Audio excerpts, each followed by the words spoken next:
Hi, it's May 6th here in Toronto, and the garlic mustard is budding. That means that we need to take action now. You can't just allow ecosystem collapse to take its time and get ready and do all the things that it's going to do. You need to act now. Later on, it's going to be much harder to remove. Once it goes to seed, then, well, there's the seed. So then it needs to actually be bagged, removed, need to make sure where the seeds go, need to destroy it all.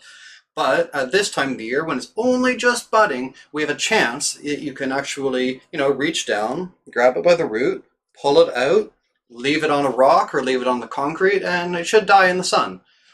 If you get it now, pretty soon it's going to put up these white flowers from it. You can see the bud that's starting there. And here's a little one, so you can see what that looks like. Some of them are just little babies, because this one only got started in the past year or so. This one's probably been going for a little bit longer than that, so it's had a chance to grow. But if you compare it to the one that I showed in my last video, the root can get a lot bigger than this, and some of them are much larger than this, and they will keep getting larger, so we need to get rid of them.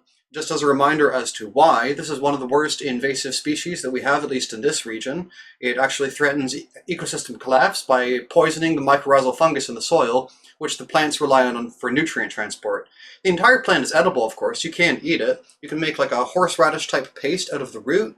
You can use these as salad greens. They're a little bit spicy. Later on in the season, you can use the seeds as a black pepper substitute. But the truth is, this one plant here is already probably about as much as you might want in a serving, wouldn't you think? And I think that I would rather kill more than one of these per meal that I'm going to eat. So I don't suggest, oh, let's go out and forage it, and, let's think how good and responsible we are, that our food is locally sourced. I think that's a completely useless way to think about it. I think that we need to actually be much more proactive, much more destructive to it. We need to harvest it completely unsustainably, destroy as much of it as possible, because we're never going to harvest enough of it if we only just harvest what we actually want to eat. So go out and kill all of it as soon as possible. We can't let threats to the ecosystem, threats to our community, just persist and get worse and worse and worse. You gotta nip it in the bud. So take things seriously, before it spirals out of control, before those flowers even get going. Once the flowers go, you still respond to it and everything. Not like, oh, if let's say Nazism takes root, it's not like, oh, well, we'll let them be now.